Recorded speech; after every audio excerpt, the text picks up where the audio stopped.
Welcome back to May 4th, 1998. How far to the video do we make it before Mike makes a May the 4th be with you joke? You have to tune in and find out.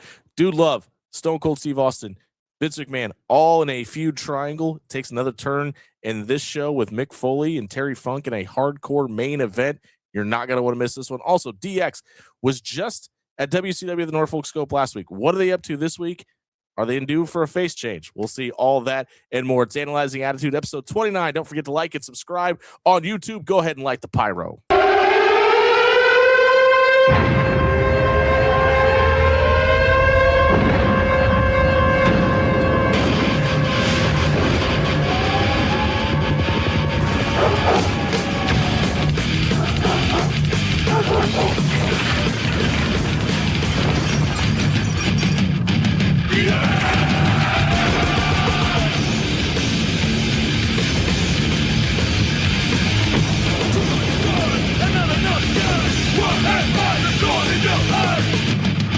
It's been a few weeks, but welcome back to Analyzing Attitude. I'm Jimmy Allen. That's the good doctor, Mike Sweeney. We take you all the way back to May 4th, 1998. Raw is War is coming from Richmond, Virginia. That's right, back-to-back weeks, episodes of Raw in the state of Virginia.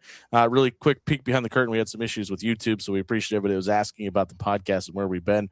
We think we've got it figured out. I guess we'll find out on Monday morning when this episode drops if we're good or not. But, Mike, welcome back to Analyzing Attitude. Yes, absolutely. It's been a little while. We missed you all, and from a legendary episode that we thought was going to be smoking aces and not so much to an episode that we're thinking it's not so much to what ends up being a pretty great episode. Yeah, so I'm excited we're back.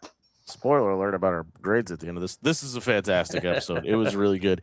And a lot of this, I know I've done, and listen, this is almost the perfect episode of Raw for us to come back to, too, because it starts with such a recap of what we've been talking about. Right. And I know I've given Mick Foley his flowers about his work at this time, but it's almost showcased to another level in this episode about who he is, because we open up the show with a recap of the Dude Love, Stone Cold Steve Austin, Vince McMahon feud that has been going on. And then we open up with a Love Shack promo, which Dude Love has been doing over the last couple of weeks, even before the pay-per-view where he lost to Stone Cold Steve Austin. Don't forget at Unforgiven. Austin hit McMahon in the head of the chair for the first time, busted him open. He had to go to the hospital, that whole nine. And there's this Should Vince Fire Stone Cold theme going on in the background right now, which, spoiler alert, is basically the whole storyline of 1998.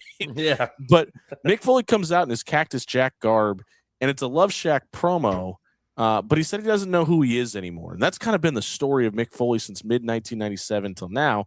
And he said, how does he get rewarded for taking Stone Cold Steve Austin to the brink at the pay-per-view? He has to face his best friend, Terry Funk, in the main event. And that number one contender spot was given to Goldust a week ago for no reason. He says he's no longer going to come out and dance with second-rate strippers for his kids and wife at home to watch. And he says, Dude Love is finished. And he takes his Dude Love gear and throws it down. He says Cactus Jack wants answers, and he calls out Vince McMahon. This is great mic work. Oh, 100%. And, the promo package will tip the cap, too, because, that it explained everything that you needed to know that up until this point. And like you said, us having that technical difficulties was very, very, convenient that we got that refresher. And by the way, I usually skip past those. I had to watch this one. Yes. But yeah, absolutely. It's like, man, it just seems like this is Foley's coming out year. I mean, I know next 99 he has, his bigger accomplishments that he has in his career, but I got to say this is his best full circle, welcome to the dance, so to speak. Think about the backstory, and we'll get into the rest of the promo in a minute because Vince McMahon does eventually come out. But think about the true story of how Mick Foley got to WWE. He was brought in by Jim Ross, who Vince McMahon refused to hire time and time again. Then he finally told Jim Ross, fine, I'll bring him in just so you can feel what it feels like to have a wrestler break your heart. And now, not only is Mick Foley in the main event for the WWF Championship, he's in a storyline with Vince McMahon. That's, about as full circle as it gets. Oh, absolutely. Talk about pulling a 180 on somebody's, opinion of you or the situation. And it's pretty awesome. And Foley is the perfect person for this role, if we're being honest. And I'm digging it. the Unforgiven build was kind of lackluster, but we still got almost a damn full month till Over the Edge, and I'm ready for this the storyline. I'm just want to reiterate, it is not that over the edge. So it is over the edge. It's not that over the edge. That's the following year. Right. But as we mentioned, Vince McMahon does come out, and he tells Mick that he has guts for calling him out. But who the hell do you think you are? And he said that Mick is acting like these common people in this building. And he said that the match with Terry Funk tonight is a reward. And he goes, "You threw this crap in my face, Mick. How does it feel to have the truth thrown back in yours?" And he slaps him. And he says that, for a guy to have to be able to take his best friend and destroy him is soul crushing enough, and the cold hearted son of a bitch that you need to beat a man like Stone Cold Steve Austin. Mick's still smiling from the slap across the face. You know who's not smiling? Vince McMahon, because the glass shatters. Now comes Stone Cold Steve Austin, who blows right past Mick Foley, who doesn't interject, and he chases Vince McMahon down to the ringside where he grabs the ring bell to kind of keep the rattlesnake at bay. And we oftentimes now see the gif of Roman Reigns being thrown the microphone and catching it in the wink at Brock Lesnar from SummerSlam. Was that 6 years ago? Yeah. This was one of the coolest things I've ever seen in my life. Stone Cold has a grappling hook here, throws it on the Love Shack segment set, and just rips it down. And this is live TV, folks, as Jim Ross likes to tell us. Rips it down, one toss, pulls it down, the whole set comes down. This was a really cool visual. Absolutely. I mean, they didn't have Stone Cold like pretty much spackled out through all last episode. They had the DX kind of run that segment last week, but I feel like this is a much hotter way to start it off. You have really good character development with Vince and Foley already, and then the hottest thing comes out, and and he's, I don't know. It seems more personal and more angrier than I remember, because we all just remember Austin doing these things to Vince to get back at his boss. But it's like you forget how much pure hatred and emotion there were behind a lot of these, because he's trying to get to Vince and get a hold of him, and Vince is grabbing the ring bell, anything to keep himself. Yeah. I'm wearing my Bullet Club shirt tonight, so I guess I'll give a free shout out to the Talking Shop podcast. I remember when maybe it wasn't Talking Shop. I think this is actually when Stone Cold had Carl Anderson and Luke Gallows on his podcast. Okay, and and Anderson was just talking about rewatching Stone Cold's moments, and he's like, he recalled when Austin beat up the extras in front of Brian Pillman's house, and he was like, look at the fire in his eyes and the fear in theirs. And listen, that's ultimately the Stone Cold story, right? Is he was just not only did he do unbelievable things like throwing a grappling hook at a set and pulling it down on one try, but he was believable. Like, he was unbelievable and believable at the same time, and suspended that disbelief for, basically a 5-year run. Oh, 100%. And I'm glad you brought up the extras, because we see two more in the main event segment that get their walloping. Yeah, listen, but I'm glad you brought up the placement, and obviously we talked about the lack of Stone Cold on our TV last week. He randomly throws a chalkboard. That's basically the highlight of Stone Cold Steve Austin last week. Right. But I felt like specifically we get a debut in a vignette tonight. We're going to talk about that in a minute. But or even brother-in-laws at one point. Yeah, good point. But you also get to the other side of that, the Val Venus trend continues, but it's done at the right time. And it just felt like the show is spaced and paced out way better than it has been, really, at any other point of the Monday Night Raw era up until this point. Right.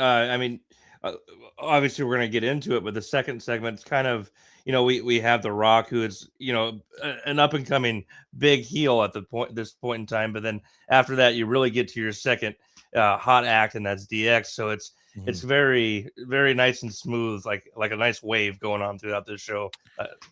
Yeah. You mentioned it up next. The Rock and Owen Hart come out to take on Steve Blackman and Farouk, and Owen Hart just joined the Nation last week. And as Jim Ross told us last week, they reiterated here that Owen Hart is the co-leader of the Nation. We get that the recap of Owen's attack on Ken Shamrock from a week ago. So it's not even the Stone Cold stuff. They're doing a really good job of, hey, we're going from a 3.5 to a 5.5, by the way, and Raw stays steady, if not grows from here on out. We're getting 2 million new viewers each week.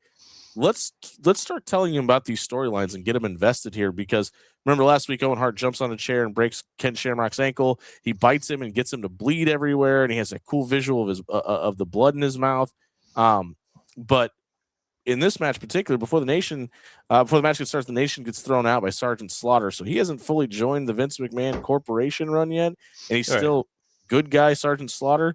But I thought they handled this perfectly, because this has been a really almost like a blood feud with The Rock taking over the Nation, the Farouk aspect of it all, and Steve Blackman's just kind of been thrown in there, which is fine, I guess.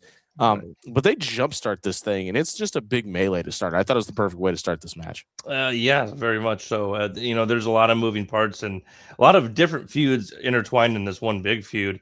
Blackman's really the only kind of I feel like the straggler that doesn't really make He's any involved sense. in a completely different feud. Yes, and I was gonna say, when's he gonna get his comeuppance after we would see at the end of this match here? But I think we're onto something. And I was looking at all the key players going on in this feud, with the exception of maybe Steve Blackman. The Nation of Domination and the world's strongest fighters, or whatever the hell, between Ken Shamrock and all them, they're all a year's time, completely different personas, doing their own thing, and they might be mid-card level, but they're pretty highly rated segments. You're mid-card level in a Hall of Fame card, you know what I mean? It's a good spot to be at this time. Absolutely. The action in this match was fantastic too.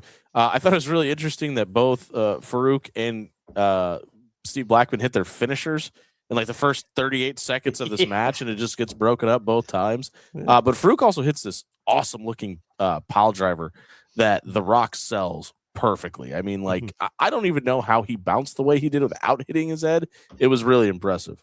Yes, Rock's a very underrated seller, and he obviously, we know the Stone Cold Stunner, and everyone, or a lot of people, just think that's kind of hokey, but he'll bump all over the place for you. A lot of people give him the "you stole Scott Hall's wrestling style," but wrestlers steal things from people all the time. So that's how you get ahead in the business, man. You got to take the one thing I thought about this with Steve Blackman being thrown into it. You could tell him and Owen Hart have zero chemistry in this. There's that corkscrew leg whip thing that doesn't go well. Steve Blackman tries ankle picking Owen Hart at one time and just completely misses. But he does, towards the end of the match, deliver that awesome looking bicycle kick, which is also his finisher. But there's just times where you can tell that the WWF is just kind of throwing new blood to the wind just to see how it turns out. Yeah, it's we got a couple of veteran guys out there, so go out there and try to piece it together and see if you can swim, and that's all right. But I don't know. Like you said, the chemistry wasn't really there, and I don't know. I'm trying not to do any poo-pooing on anything in this episode, but it's very hard to do it. It's professional wrestling. Well, that's a great point though, because I didn't even realize this till you said that. But I mean, basically, Owen Hart worked with Blackman the whole time, and Farouk worked with The Rock the whole time. And you have to assume that was to get the veteran and the rookie in the ring, because obviously The Rock's not a rookie, but he's still pretty young in the business at this time. Right. Yes. I mean, I think this is only he's up to year three in WWF, and he's about to get the rocket strapped to him, so they got to be sure he's ready to go. And as we see, Rock and Farouk have great chemistry, but they've also been working, together against each other, program on and off for the better part of a year. And Blackman and Hart, on and off for the last week.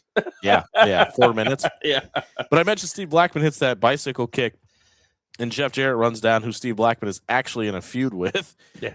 And he gives Jarrett distracts him, and he gives Steve Blackman the hangman on the rope, and that allows Owen Hart to hit a spinning wheel kick and pick up the win for the heels. To your point, I mean, I think that's 3-0 Jeff Jarrett over Steve Blackman one way or another. Yeah. Blackman attacked him and did not get the upper hand. At the pay-per-view. Did not do anything last Monday, just helped out, I believe, Shamrock after he got attacked, and then right here again by Jarrett. So we get some later on, but it's what are we doing here? Are we just gonna let this guy just get trounced on by Double J? Apparently. That gives the heels the win, and then we get a commercial break, and then we come back to a gentleman sitting in a street with a woman talking over his voice, asking, "Who is this man and what could have led him here?" And he's not himself. And he just beats up some guy on the sidewalk and then starts walking through a subway train. And then the word Edge flashes over the screen. This is the debut of Edge on a WWF screen. Man, I forgot he came out in '98. I don't know. I thought it was like the tail end maybe, but I thought it was '99. So just putting that in perspective, making me feel old that he's been a part of WWF or longer with potentially with AEW for 28 years now. I feel so old. Well, in Edge was on Chris Van Vliet's podcast talking about these promos in particular and these vignettes, and he's like, I don't know what the character was supposed to be, right? Which is fairly obvious because I don't know what the hell it was supposed to be either. Thank God they called an audible, right? And he got to pick his name, but I think he went off a radio show name. Yeah, a call signal. Yeah. Which, apropos, I don't know if they put this together, but Over the Edge is the next pay-per-view. In real time, that's what I thought was what they were going with, which I thought was stupid. But apparently he got to pick his own name in real time. That makes a little bit more sense. We see the jokes now. Like we have the benefit of Twitter and everything. Like when he did sign with WW or AEW, it's because I'm thinking back in the days, like, how the hell are you just called Edge? That's so weird. It's like Corner. We'll call him Corner if he goes to AEW. Yeah, it's also like the Triple H story about when he signed with WCW. He was like, "You're going to be the Terrorizer," and he's like, "Well, don't I need a last name?" And he's like, well, "Put a dash in there, Terrorizer." Same story. We come back proper to DX coming to the ring, and we get Triple H's "Are you ready?" But I think he screws up here because he says, "Ladies and gentlemen," and then he looks at Road Dogg and like in real time realized, "Oh wait, that's your line." He goes, "Are you ready?" And then he finally goes, and he didn't do this last week. He goes, "No, I said, are you ready?" And then he gives us, for the thousands in attendance and the millions watching at home, let's get ready to suck it. And like looking back at this gets talked about on a bunch of different documentaries and things of that nature. But this was clearly a way to try to cheapen Michael Buffer doing the exact same thing for the main event over on Nitro. Yes. And, I really didn't even put the pieces together until like I was a teenager, like after WCW closed and everything like that. But sure, it was like, is he just doing the boxing thing? Like they think they're like, I was like, I'm such an idiot. Yes, he was, because I watched WCW before I watched WWF, so I knew that they brought in Michael Buffer for the main event. So like, oh my god! But yeah, and that's definitely what they were doing. I think Sean even said something in their 2006 run, like because Triple H wasn't there, and he goes, "Now playing the part of Triple H, playing the part of Michael Buffer." Yeah. Hunter makes a pubic joke and then hands the microphone off to Road Dogg, and he gives us the "Ladies and gentlemen, boys and girls, children of all ages" rundown. Which, by the way, the crowd is 1,000% behind now. Mm-hmm. We kind of see later in the show that they kind of make the babyface switch to some degree. This is the right time to do it. I have a question for you because I was watching this segment and I'm like, all right, is it just because Triple H doesn't have a feud? It's like, do your shtick, penis reference. Road Dogg does your shtick. It actually has a feud, so he kind of goes into that. But isn't it me, or does it like Road Dogg seem like smoother on the mic than Triple H at this point in time? I mean, you could honestly say maybe this whole career. I mean, if no offense to Road Dogg, it wasn't like he was Shawn Michaels in the ring, but the one thing he could do, I mean, even as the roadie, he could talk, Yes. And you have to wonder if it was part of the reason they put him with DX, because it's not like Hunter was the mouthpiece. I mean, they brought in Rick Rude for a reason. Shawn Michaels was the talker his whole career. So, I mean, right. It's clearly helping. Absolutely. I mean, we learned our lesson given Billy the Mic for their intro a few months back. So yeah, that was definitely not going to happen. The Outlaws are set to take on the DOA for the Tag Team Championships tonight. And Road Dogg says the only way that the DOA is leaving with the gold is if the Outlaws choose to stick the belts where the sun don't shine. But then the Legion of Doom comes out. They haven't been playing hot potato with the belt, but they've been playing hot potato with who the Outlaws are going to be facing. I mean, even whether it be Cactus Jack and Terry Funk or the DOA, who they've been in this rivalry with for the last 4 weeks, but have only seen each other once. And then the other time it's been the DOA filling in, or the LOD filling in. But this this was actually a lot better of a segment than I thought it was going to be. I didn't know that Hawk could be funny. But Hawk comes out and he says that DX has Mr. Ass, which means Road Dogg must be Mr. Hole, which popped me big time. And then he said, and then Hunter is Mr. Nose, which Hunter clearly did not appreciate. You could tell, by the way. That wasn't a sell job. That pissed him off. But then Hawk says, that must mean that Chyna is just Mr., which I thought was fantastic. But he then challenges them to change the tag team championship match tonight from a tag team title shot to an 8-man tag, which apparently the DOA just has no say in, despite being the number one contenders and having their motorcycles pissed on 4 weeks ago. They have a say on it just at the weirdest time. And that's later on in the match. Yeah, but like I think about it also, like there's this and then like the stuff with Dan Severn and 8-Ball for the European Championship last week. Like, listen, we're never putting a title on anybody in the DOA, but they just not want belts apparently in kayfabe land. Right.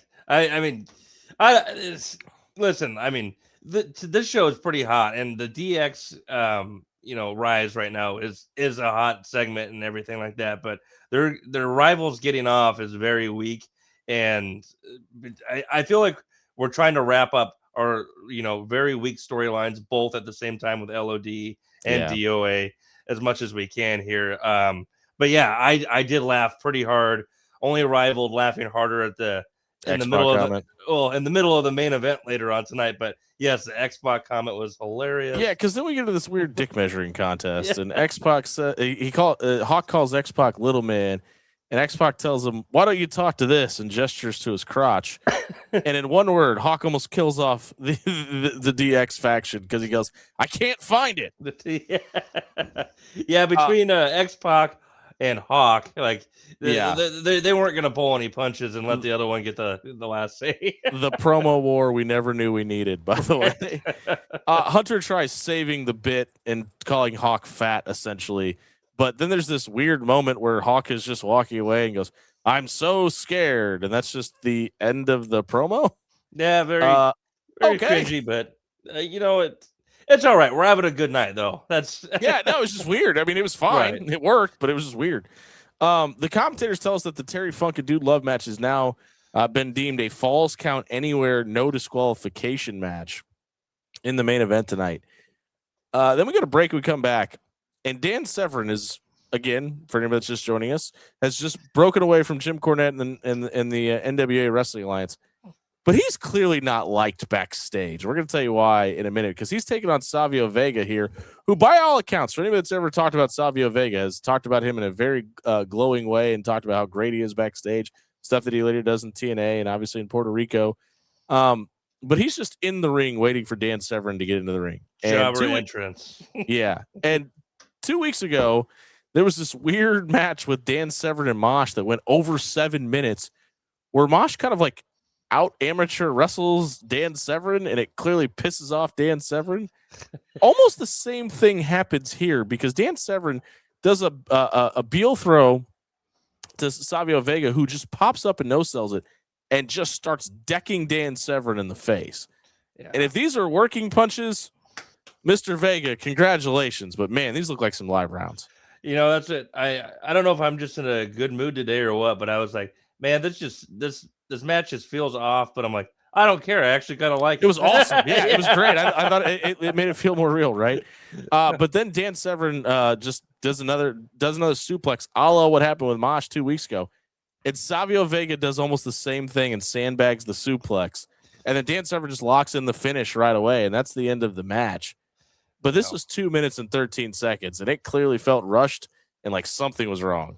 Yeah, I don't know if there was, like, because like we know that like the Severn theory here, but I don't know if maybe it's Savio knows he's on his way out because this is his final year with the company. And I think in short order here pretty soon, and getting the jobber entrance writing was on the wall. But yeah, that's a good point. There was some sandbagging and there was some stiffness, clunkiness, but it was 2.5 minutes of this is pretty awesome.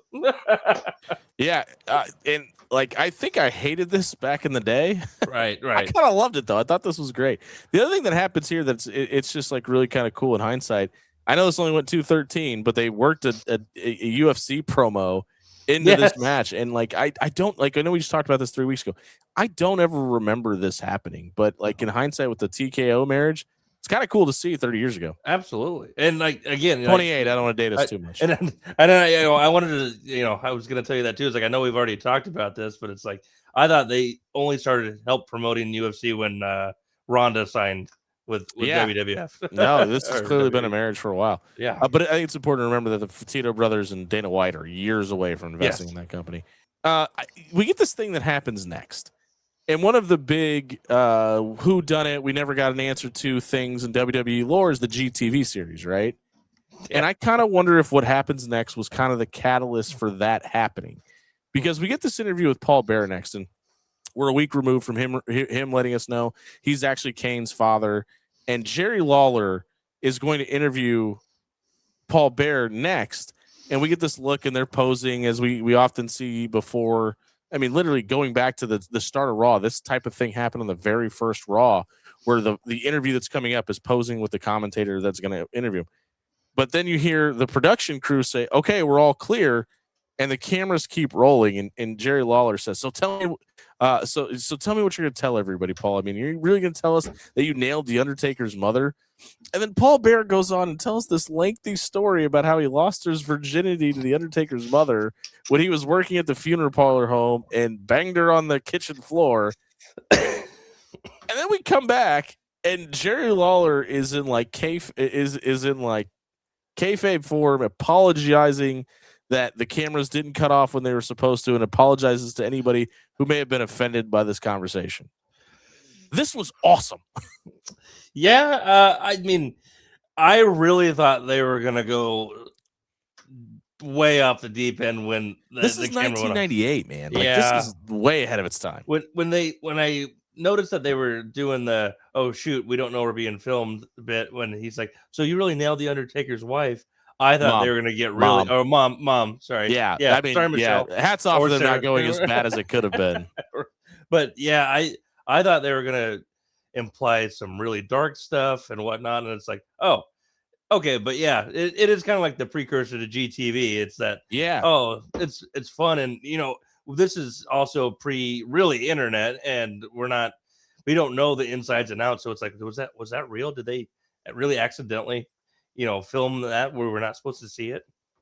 Yeah, and it worked, man. I mean, we talk about all the reasons why WWF starts winning the Monday Night Wars. And listen, this is the second week in a row that NBA playoffs have taken over the viewership of TNT. So Nitro is only a 2-hour show. It parsed together.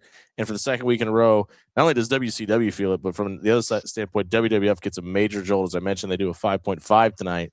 And a little bit of the reason is what we see next. We get a Mark Merrow versus Jeff Jarrett match, which is not the reason. We get a training montage of Sable working out in the gym, looking very stable in 1998-esque.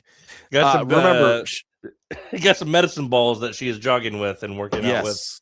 Yes. But remember, she's training to fight her husband, who is Mark Merrow, who doesn't get the jobber entrance, but he comes out first.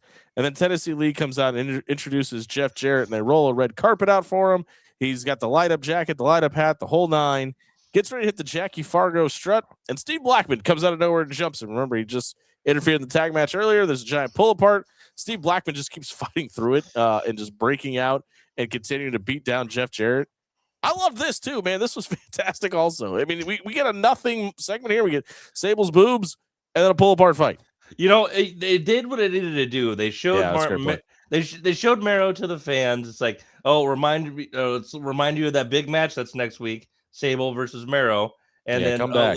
Let's finally give a little spark to this one-sided Blackman Jeff Jarrett feud. So I mean, it was short, quick, and I was all right with it. And we're on a little track here of non-finishes, but it's all right. We're being entertained.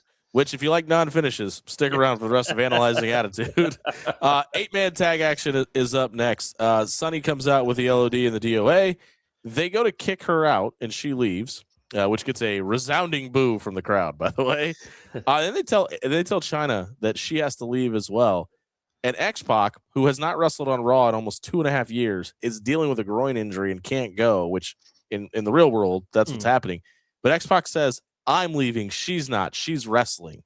So for the first time in WWE TV history, you're getting a mixed intergender tag match, which it wasn't bad. I thought it worked out pretty well. I think the only mistake is not advertising that ahead of time. I agree. That's a great point. I would say Austin, Sable, and Chyna are your hottest acts right now. Like, no, I think the Rock is up there too right now. Well, getting the good crowd reaction, like the babyface pop, I guess. Even though Chyna's not babyface, that she's just that enigma that everyone's so intrigued by. Not till next week. All right. Yeah. But yeah, I agree with that, and I think this is almost the catalyst for it too. But I want to get like the one we keep talking about things that we don't remember or have been impressed by or whatever. I don't remember LOD adapting their style the way they did, and they've been kind of getting buried a little bit over the last couple of months. But Hawk has done top rope drop kicks, and Animal does a middle rope elbow drop here, and it really felt like they were trying to keep up with the style of the younger generation. I don't think they get enough credit for how well they did it here. I've been really impressed with how they've adapted their no-selling 1980s Road Warrior style to kind of fit in with this generation of talent. Yeah, and blown away that Hawk was selling for Chyna. I'm getting there. Yeah, go ahead. I was just gonna say you're absolutely right. It's like they see the writing on the wall, and it's like we can't wrestle like the glory days anymore. We're on the track to the not the new generation, because that's another tagline. Yeah, There's too many taglines in wrestling. Go ahead, Jimmy. This got away from me. It's a new era, according to Triple H. Yes. Anyway, Billy Gunn hits a famous, or what JR calls a rocker dropper. So clearly he didn't get the memo that Billy Gunn has a new finish yet. Yeah. But he gets the tag into Chyna, who comes in and hits a Hurricane Rana on Animal, and then tags Road Dogg back in right away. And to your point, man, I thought that was going to be it. Which traditionally, when there's a female-male interaction on WWF programming, that's how it been. Is like they come in, they do one thing. Yep. And I hear you on the advertising portion of it, but think about what we just talked about in the last segment. They're already advertising an intergender match next week with their quote second biggest star, and I wonder how much that had to do with it. I mean, it's very, very much true. I don't know. Like I thought that one could have been saved for like even a pay-per-view, like her for sure. And the other side of it is I wonder how much they thought X-Pac might be ready to go. That's true. He wasn't too. So I don't know. But as you mentioned, Chyna gets back in and she throws a punch and lands it on Hawk, who goes down like he got hit by a shotgun. Yep. I want to reiterate that we are 3 weeks removed from Hawk taking a pile driver from Kane and then standing right back up. Keep that in context. Yep. But 8-Ball gets the tag in. Skull and Animal start arguing on the apron, and then that just leads to Hawk coming in and shoving 8-Ball off the apron. And then they just get a big pull apart. And that kind of ends the match, where this is the fourth week in a row where Hunter's been involved in a match or a segment that has no outcome and just ends up storming off backstage. When we come back from commercial break and these two groups are still fighting each other, I mean, part of me is kind of excited to see what those 4 big dudes brawling looks like. Yeah, I mean, it'd be kind of a scary watch to see one of them try to take the. I mean, it was a pretty scary 30 seconds, right? But it does seem like they don't know if they want to lean into the crowd reactions and just make DX baby faces or keep keeping them heel. So I feel like that's like the hang up on like the non finishes or what the hell is going on. Let's separate them. But I know come SummerSlam at least two or 3 out of the 5 are faces. I'm not sure about the Outlaws, but like I don't know. Like do they just magically become faces, or is it a certain tune in to Raw next week because you're gonna get that answer, because it just kind of spoiler just kind of happens. Yeah. But we come back properly, and I thought this was really cool. I didn't even realize this. This is Kane's first match on Raw ever. Huh. and he takes on Goldust, and With a bandaged hand. yeah, with he's got the burn from a week ago. Obviously, he put his hand in the fire at the Inferno match, so we're selling that here.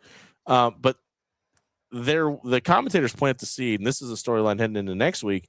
Is Goldust being punished for not being able to beat Stone Cold Steve Austin? Because obviously Goldust was the #1 contender a week ago, wasn't able to get the job done against the Rattlesnake, and now he's taking on Kane.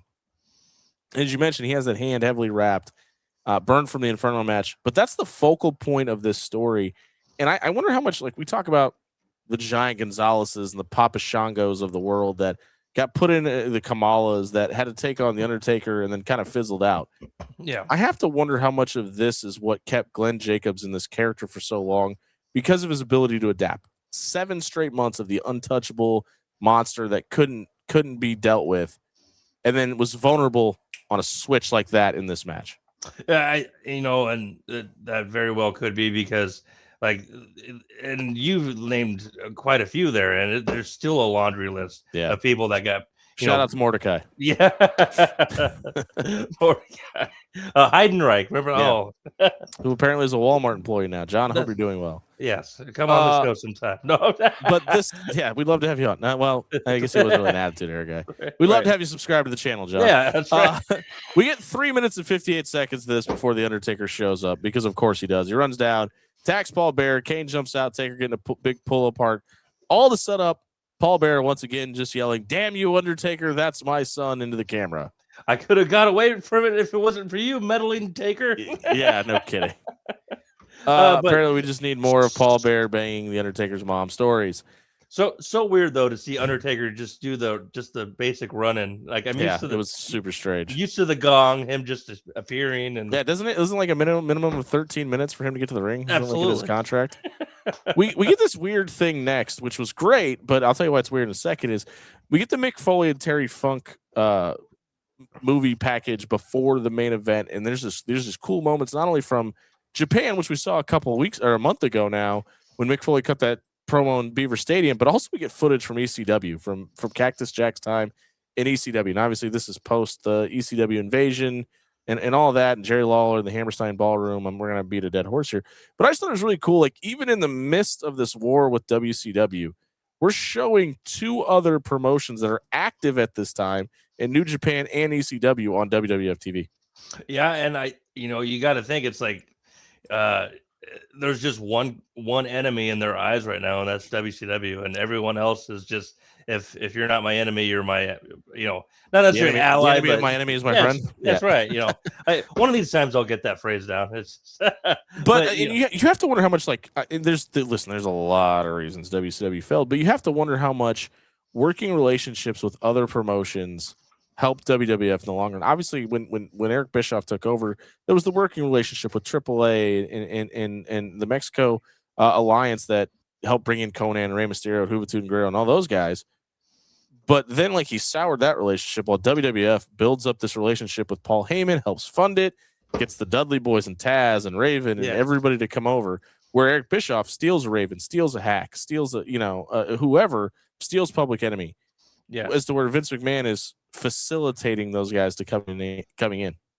Yeah, and it's smart. It's like Bischoff rubbed Heyman the wrong way. Probably did the guys with New Japan, because we did have a lot of Japanese stars come over to WCW. Yeah. And about this time frame is when that stops. Yeah, and they're just hammering it home. They were not gracious in victory at the time, so I think a lot of it was just, here, Vince, you can use our footage and we'll show it all to you. And Vince probably paid a handsome amount for it. Yeah, 100%. They probably doing it for free. We mentioned it was weird because you would think after this we would just get the Terry Funk versus Mick Foley match at the main event. Yep. That's not what we get. We get something you referenced 2 weeks ago, Mike. We get Val Venus in a military-style helmet standing behind a bush talking about his newest movie. And then Jenna Jameson appears from the lower nether regions of the bush to stand above it. Take of that what you want. See the video on your screen now. But like, I don't think you could put into context how big of she does what she does for a living. Google her if you need to, but was the it star in that industry at this time. And like if you put this in context, you'd probably be talking about an influencer now of like probably 30 million people that knew who Jenna Jameson was. Yes, and like there was only I felt like a select few of those stars that were well known. So and when they were well known, they were well known.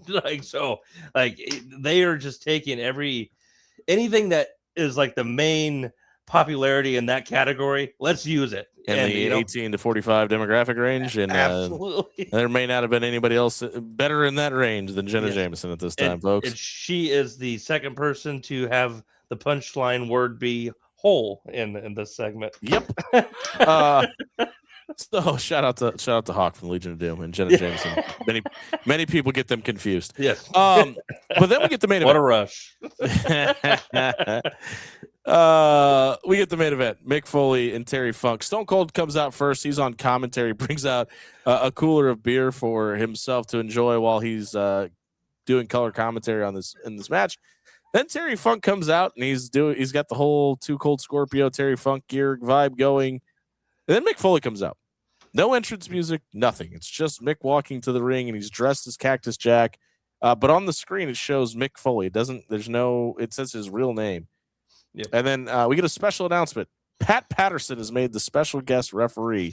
And this is clearly like a way of not having Vince McMahon involved with showing how he has the ability to pull puppet strings behind the scene. Because not only do we get Pat Patterson here, they keep cutting Stone Cold Steve Austin's microphone off, and he's clearly showing that he has power over the show without being out there. Was that actually? I thought it was a genuine F up, and I thought Steve was getting so mad, like just genuinely mad. And I thought that might have been a way to work it to go get a new headset, was to punch Lawler. I don't know that to be a factor or not. No, I was crying laughing at Steve Austin just freaking out and getting in Jim's face. I do think this is touched on next week that Vince admits to doing it. I can't remember 100% for sure. But we'll skip ahead a little bit and come back to the start of the match because, believe it or not, it doesn't take too long for us to get to the meat and potatoes of the night between Terry Funk and Mick Foley. But Stone Cold Steve Austin does punch Jerry Lawler and then uses his headset, and then his headset stops working, and that's what we're alluding to. And we'll kind of skip over that as we're going through this match. Then, no, you're fine. It's incredible. It's great storytelling, man. But as I mentioned, it doesn't take long. We get a minute and 16 into this before we get the meat and potatoes of the night. Mick Foley takes not one, not two, but 3 unprotected chair shots from Terry Funk, and he falls down and folds over before he gives one back to the Funker. And then Foley goes over to the guardrail where Steve Austin, for the first time, is shown on camera drinking a beer during this match.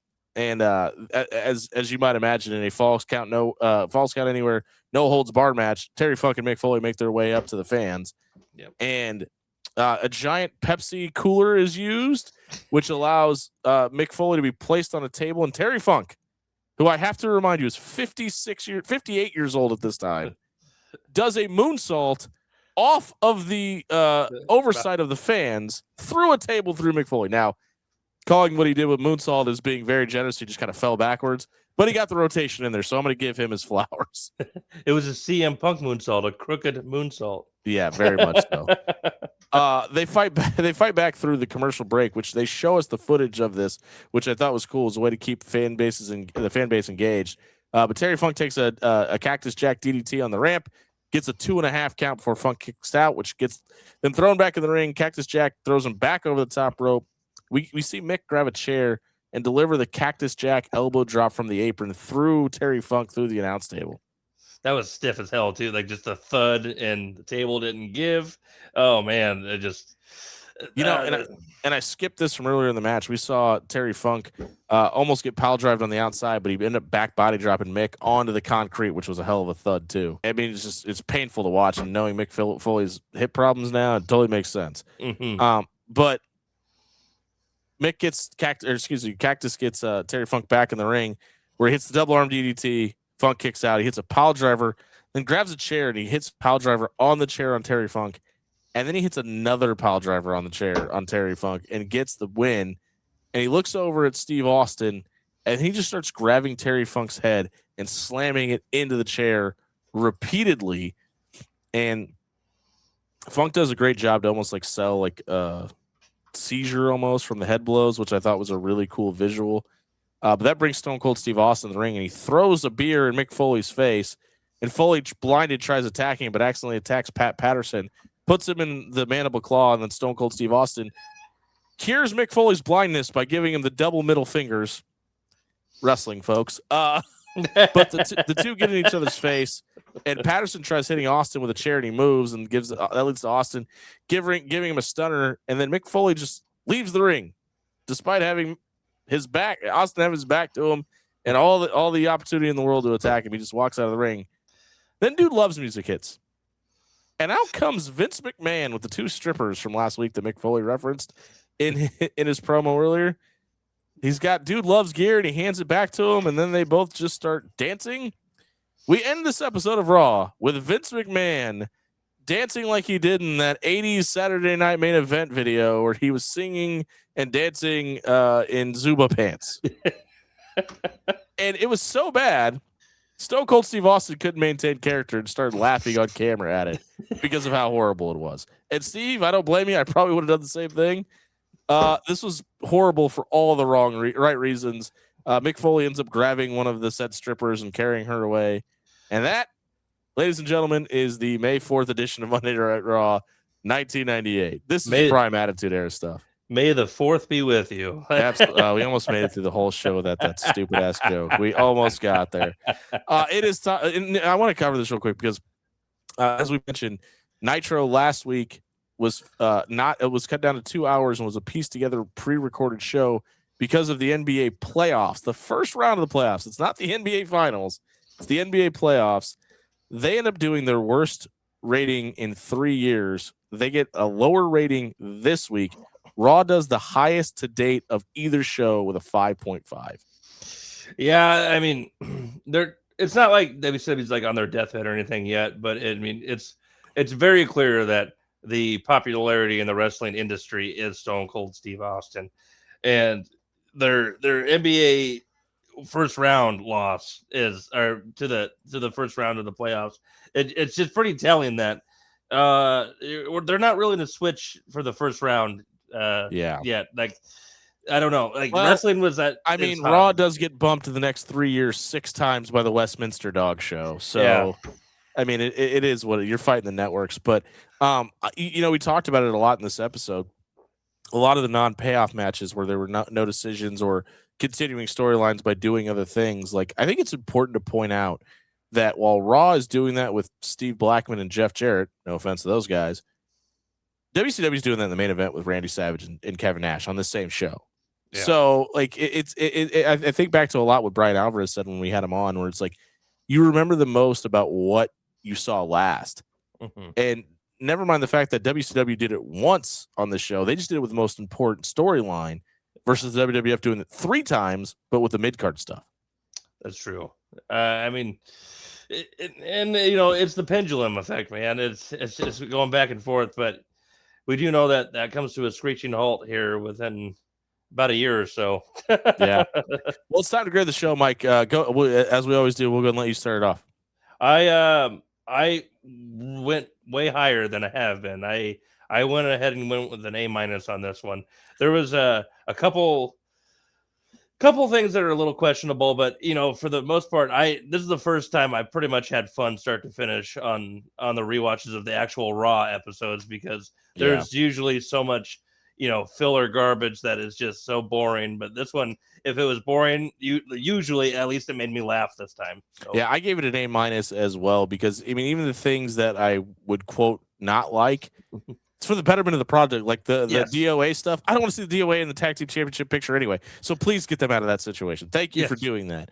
I mean, everything that was a negative, I think it ends up spinning into a positive too. I mean, even the stuff with Chyna that we just mentioned.